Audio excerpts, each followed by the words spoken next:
میری بات توجہ سننا، اگر یہ صرف آنکھ کی پلک ہلا دے، اگر صرف آنکھ کی پلک ہلا دے، اگر انسان صرف آنکھ کی پلک ہلا دے، اس سے بھی ایک کبیرہ گناہ ہو جاتا ہے۔ میری بات بہت دھیان سے سننی پڑے گی۔ اگر ایک آنکھ کی پلک ایسے ہلا دے، اس سے بھی غیبت کا گناہ ہو جائے گا۔ ہم سمجھتے ہیں روزہ رکھنے کا مطلب یہ ہے کہ آدمی بھوکا رہے، پیاسا رہے، حالانکہ حضور اکرم صلی اللہ علیہ وسلم بیمار تھے، آپ کی وفات کی بیماری شروع ہو گئی تھی، آپ کی بیویاں ازواج مطہرات وہ سب آپ کے پاس بیٹھی ہوئی تھی، آپ کے پاس بیٹھی ہوئی تھی۔ حضرت صفیہ نے یہ کہا کہ جو بیماری آپ کو ہے آپ کو نہ ہوتی مجھے ہو جاتی، آپ کو نہ ہوتی مجھے ہو جاتی۔ حضور اکرم صلی اللہ علیہ وسلم نے سنا کہ صفیہ کہہ رہی ہے آپ کی بیوی کہ بیماری آپ کو نہ ہوتی مجھے ہو جاتی۔ محبت کا اظہار کیا حضرت صفیہ نے، باقی بیویوں نے ایک دوسرے کی طرف صرف پلک سے اشارہ کیا۔ میں جو بات میں نے کہی ہے کہ انسان کے پورے بدن میں جسے روح بکھری ہوئی ہے، کوئی روح کوئی بات بھی روح سے خالی نہیں ہے، اسی طرح اس روح کے ساتھ ساتھ پورے بدن کے ہر جز کے ساتھ حکم لگا ہوا ہے، ہر جز کے ساتھ حکم لگا ہوا، ہر عضو کے ساتھ حکم لگا ہوا ہے۔ ازواج مطہرات نے ایک دوسرے کی طرف ہلکا سا اشارہ پلک سے کر دیا۔ آپ نے فرمایا اپنی بیویوں سے کہ تم کلی کرو، سب کلی کرو، سب کلی کرو۔ یا رسول اللہ کس چیز سے کلی کریں؟ انہوں نے تو کچھ کھایا نہیں، آپ کی اس بیماری میں، آپ کی اس حالت میں چیزیں کھانے کے ہوش ہیں، ہم نے تو کچھ کھایا نہیں، ہم کلی کس چیز سے کریں؟ آپ نے فرمایا کہ تم نے صفیہ کی غیبت کی ہے، تم نے صفیہ کی غیبت کی ہے۔ جو بات تم زبان سے کہنا چاہتی تھی کہ صفیہ اپنی بات میں جھوٹی ہے، صفیہ اپنی بات میں جھوٹی ہے، جو بات تم زبان سے کہنا چاہتی تھی کہ صفیہ اپنی بات میں جھوٹی ہے، وہ بات تم نے آپس میں آنکھ کے اشارے سے کر دی۔ تم نے وہ غیبت کی ہے جو غیبت زبان سے کی جاتی ہے، لہذا کلی کرو۔ یہ نہ کہا کہ آنکھ دھو لو، یہ نہ کہا کہ آنکھ دھو لو۔ میری بات دھیان سے سننا، انسان کے جتنے بھی اعضاء ہیں وہ آپس میں ایک جس طرح جڑے ہوئے ہیں، وہ آپس میں جس طرح جڑے ہوئے ہیں، اسی طرح اللہ کے تمام احکام بھی آپس میں جڑے ہوئے ہیں۔ ایک حکم سے دوسرے حکم کو مدد ملتی ہے، ایک حکم سے دوسرے حکم کو مدد ملتی ہے۔ اگر شخص یہ سوچے کہ نماز پڑھتے ہیں روزہ نہیں رکھتے، نماز مستقل فریضہ بے شک ہے، روزہ مستقل فریضہ ہے، لیکن آپس میں ان سارے احکام کا آپس میں ایسا تعلق و رشتہ ہے کہ ایک حکم دوسرے حکم کے لیے معاون ہے۔ اسی طرح انسان کے اعضاء میں بھی ایک عضو دوسرے عضو کے لیے خیر کے کام معاون ہے۔ میں عرض کرتا ہوں، اگر کوئی شخص نامحرم سے نظر کو پھیر لے تو اللہ رب العزت اس کو ایسی عبادت کی توفیق عطا فرماتے ہیں کہ وہ اس عبادت کی حلاوت، اس کا مٹھاس اپنے دل میں محسوس کرتا ہے، جو دل میں محسوس کرتا ہے۔ حدیث میں آتا ہے نامحرم کی طرف نظر اٹھانا شیطان کے زہر میں بجھائے ہوئے تیروں میں سے ایک تیر ہے. یہ نہیں کہ اگر نامحرم کو دیکھا تو صرف اس سے آنکھ گندی ہوئی, اس سے صرف آنکھ گندی ہوئی, نہیں, صرف آنکھ نہیں گندی ہوگی بلکہ زہریلے تیر سے سارا بدن متاثر ہوگا. حدیث میں سہم المسموم کہنے کی اصل وجہ یہ ہے کہ آنکھ یہ ایک ایسا عضو ہے کہ اس سے سارے اعضاء متاثر ہوں گے, اس کے گناہ سے سارے اعضاء متاثر ہوں گے, اس کے ایک عمل کے گناہ سے سارے اعضاء متاثر ہوں گے.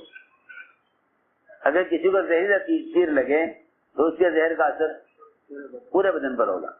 اگر زہریلا نہیں ہے تو جہاں زخم آئے گا وہاں وہ حصہ متاثر ہوگا.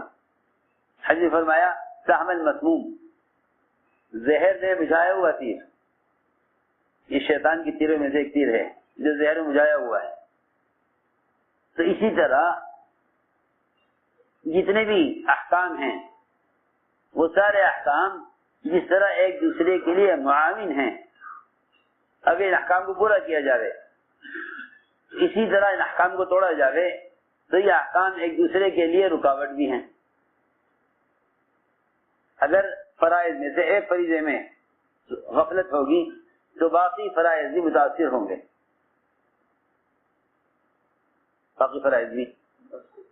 ہوں گے, میں نے مثال دے کر یہ سمجھانا چاہا, جس طرح انسان کے سارے بدن کے اعضاء آپس میں جڑے ہوئے ہیں, اس طرح اللہ کے تمام احکام بھی انسان کے اعضاء کے مجموعے کی طرح احکام کا بھی مجموعہ ہے, ایک روزہ ہی ہے, اس کو غور کر لو کہ اگر روزے میں ہم یہ خیال کریں کہ کھانا پینا نہیں ہے, بیوی سے ملنا نہیں ہے, تو اس کا مطلب یہ ہوا کہ ہم نے روزے میں صرف پیٹ کا خیال کیا, روزے میں صرف پیٹ کا خیال کیا, زبان کا خیال نہ کیا, آنکھ کا خیال نہ کیا, کان کی آواز سن رہے اس کا خیال نہ کیا, تو روزہ بگڑے گا, کیونکہ تیرا روزہ صرف پیٹ سے متعلق نہیں ہے,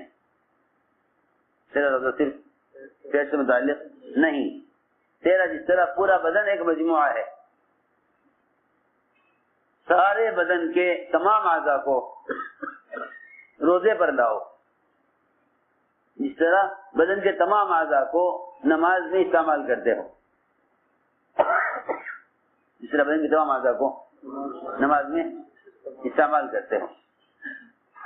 آنکھ کو پابند کرو نماز میں کہ یہاں کے علاوہ کہیں نہ دیکھیں, زبان کو پابند کرو کہ ذکر اور قرآن کے علاوہ کچھ نہ کہے, اعضاء کو پابند کرو, کون سا عضو نماز میں کہاں رہے. جس طرح نماز میں پورے بدن کے استعمال کا نام نماز ہے, اس طرح روزے میں پورے بدن کے استعمال کا نام روزہ ہے. میں یاد کرنا چاہتا ہوں, پورے بدن کے استعمال کا نام روزہ ہے. ہم صرف اتنا جانتے ہیں کہ کھانے پینے سے روزہ ٹوٹ جاتا ہے, حالانکہ ہمیں نہیں معلوم کہ اس انسان کے جسم کے اعضاء کا جو مجموعہ ہے اس میں ایک چھوٹا سا عضو اگر غلط استعمال ہو تو اس کا باقی اعضاء پر کیا اثر پڑے گا,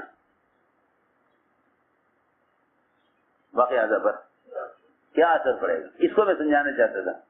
یا صفیہ نے جب آنکھ سے اشارہ کیا ایک دوسرے کی طرف تو آپ نے فرمایا تم سب کلی کرو کیونکہ تم نے صفیہ کی زبان سے غیبت کی ہے. جو بات تم زبان سے کہنا چاہتی تھی کہ صفیہ جھوٹی ہے، وہ بات تم نے آنکھ کے اشارے سے کر لی آپس میں، تو تم نے صفیہ کی غیبت کی ہے۔ ایک روایت میں فرمایا الفظی الفظی الفظی الفظی، جلدی تھوک جلدی تھوک، جلدی جلدی تھوک، تیرے تھوک میں گوشت نکلے گا، تیرے تھوک میں گوشت نکلے گا۔ کیونکہ حضور اکرم صلی اللہ علیہ وسلم نے جو گناہوں پر وعیدیں، حکم بگڑنے پر جو وعیدیں بیان کی ہیں نا، وہ وعیدیں آپ نے خیالی اور مثالیں جو بیان کی ہیں وہ خیالی نہیں بلکہ حقیقی ہیں۔ لوگ کہتے ہیں کہ غیبت کرنا ایسا ہے جیسا اپنے بھائی کا گوشت کھانا، ایسا جیسا کر کے لوگوں نے ان کو ایک خیالی مثالیں بنا دیا۔ کیا بنا دیا؟ ان کو بنا دیا خیالی مثالیں۔ یہ خیالی مثالیں ہیں۔ حضور اکرم صلی اللہ علیہ وسلم نے روزہ رکھوایا، سارے مدینے والوں سے روزہ رکھوایا تاکہ 100% مسلمانوں کو یہ معلوم ہو جائے کہ روزے میں اگر ایک لفظ بھی غیبت کا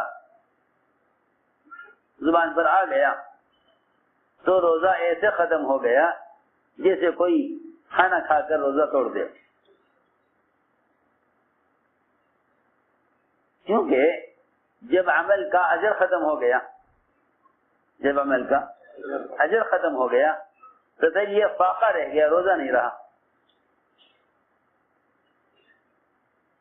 روزہ نہیں رہا۔ کیونکہ اگر آدمی صرف پیٹ کو پابند کرے روزے میں، اگر انسان صرف پیٹ کو پابند کرے روزے میں، تو یہ روزہ نہیں بلکہ فاقہ۔ سمجھے ہماری بات؟ اگر روزے دار صرف پیٹ کو پابند کرے روزے میں تو یہ فاقہ ہے، روزہ نہیں۔ ہماری بات صحیح میں آ رہی یا نہیں آ رہی؟ اگر صرف پیٹ کو پابند کرے کہ مجھے کھانا پینا نہیں ہے، تو صرف پیٹ کو پابند کرنا روزے میں یہ فاقہ ہے، روزہ نہیں ہے۔ یہ فاقہ ہے، روزہ نہیں ہے۔ یہ فاقہ ہے، روزہ نہیں ہے۔ کیونکہ میں نے عرض کیا روزے کا حکم پورے بدن کے لیے ہے، روزے کا حکم پورے بدن کے لیے ہے۔ جس طرح نماز ایک حکم ہے مگر سارے اعضاء سے متعلق ہے۔ نماز ایک حکم ہے مگر سارے اعضاء سے متعلق ہے۔ نماز ایک حکم ہے مگر سارے اعضاء سے متعلق ہے۔ اس طرح روزہ بھی ایک حکم ہے مگر وہ سارے اعضاء سے متعلق ہے۔ اگر ہم باتیں کر رہے ہیں آپس میں،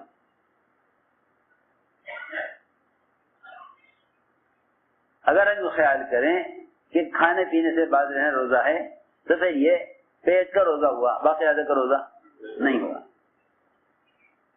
اس کو فاقہ کہا جائے گا، روزہ نہیں کہا جائے گا۔ اسی لیے فرمایا رب صائم ليس له من صيامه الا الجوع ورب قائم ليس له من قيامه الا السهر۔ عجیب حدیث ہے، رب صائم ليس له من صيامه الا الجوع ورب قائم ليس له من قيامه الا السهر۔ بہت سے ایسے روزے دار ہیں کہ ان کے روزے کی حیثیت اللہ کے نزدیک فاقے سے کم نہیں ہے، فاقہ ہے، ان کا روزہ فاقے سے زیادہ نہیں ہے۔ ڈاکٹر کہہ دیتے ہیں آپ کا علاج ہوا ہے، آپ 24 گھنٹے تک کچھ نہیں کھائیں گے۔ پیٹ کے آپریشن ہوتے ہیں نا لوگوں کے، پھر آپ کو 24 گھنٹے کچھ نہیں کھانا، بالکل نہیں کھائیں گے۔ تو کیا فرق ہوا؟ ڈاکٹر اگر ایک مریض کو 24 گھنٹے کھانے سے روک دے، 12-13 گھنٹے کھانے سے روک دے، ادھر ہم 12-13 گھنٹے کا روزہ رکھ لیں، یہ کھانا نہیں ہے۔ انسان کے بدن کے جتنے بھی اعضاء ہیں ان سارے اعضاء کی ہر چاہت کو روزے کے لیے قربان کرنا یہ روزہ ہے۔ حضور اکرم صلی اللہ علیہ وسلم نے سارے مدینے والوں سے روزہ رکھوایا، سب سے روزہ رکھوایا اور یہ فرمایا میری اجازت کے بغیر کوئی افطار نہ کرے. ایک ایک آتا تھا آپ کے سامنے, اجازت لیتا, آپ اجازت دیتے, وہ افطار کرتا. ایک نے آ کر کہا کہ 2 لڑکیاں ہیں, آپ کے پاس آنے سے شرما رہی ہیں اور صبح سے روزے سے ہیں, اس وقت حالت ان کی خراب ہے, اگر اور تاخیر ہوئی تو ایسا نہ ہو کہ وہ پیاس کی شدت سے جان دے دیں, مرنے والی ہیں بالکل, آپ اجازت دے دیجیے کہ وہ روزہ رکھیں, وہ افطار کر لیں. آپ نے فرمایا ان کو یہاں لے کر آؤ. کیا شرماتی ہیں آپ کے پاس آنے سے, شرماتی ہیں. اور صحیح بات ہے کہ جو آدمی عمل کو بگاڑ لے گا وہ اللہ کے یہاں عمل پیش کرنے سے شرمائے گا. اس نے کہا آ کر کہ جی وہ تو آنے سے شرماتی ہیں. فرمایا نہیں, لے کر آؤ ان کو. روایت میں ہے حضور اکرم صلی اللہ علیہ وسلم نے دونوں سے کہا کہ اس پیالے میں قے کرو, پیالے میں قے کرو. ایک نے قے کی تو اس کی قے میں انسان کا تازہ گوشت کچا, جبکہ سوائے درندے کے کچا گوشت انسان کوئی نہیں کھا سکتا. کچا گوشت انسان کا لحم العبید روایت میں ہے, تازہ کچا گوشت وقع میں نکلا, پیالہ آدھا ہو گیا. دوسری جگہ تو بھی قے کر, اس نے بھی قے کی, پورا پیالہ ان کی قے سے تازے کچے گوشت سے بھر گیا. تازے کچے سب صحابہ کو دکھلایا, یہ دیکھو یہ کچا تازہ گوشت ہے, تاکہ آئندہ کو یہ نہ کہے کہ یہ تو ایک مثال کے طور پر سمجھانے کو کہہ دیا کہ انسان کا یہ مسلمان کی غیبت کرنا ایسا ہے جیسا اس کا گوشت کھانا. نہیں, ہم تمہیں حقیقی طور پر, مشاہدے کے طور پر, یقین پر دکھلا دیتے ہیں. تو میں نے عرض کیا, آنکھ سے اشارہ کیا حضرت صفیہ کی بات پر ازواج مطہرات نے. کتنی غیبت ہوتی ہے, کتنی غیبت ہوتی ہے صبح سے شام تک. شاید پوری دنیا میں کسی مخلوق, کسی جانور کا گوشت اتنا نہیں کھایا جاتا جتنا مسلمان کا گوشت کھاتا ہے. یہاں بکرے کا, بھینس کا گوشت 1 کلو کھا لے, 2 کلو کھا لے, پیٹ بھر جاوے گا. لیکن غیبت کرنے والوں کو گھنٹے گزر جاتے ہیں غیبت میں, وہ یہ بھول جاتے ہیں کہ ہم حقیقی طور پر گوشت کھا رہے ہیں.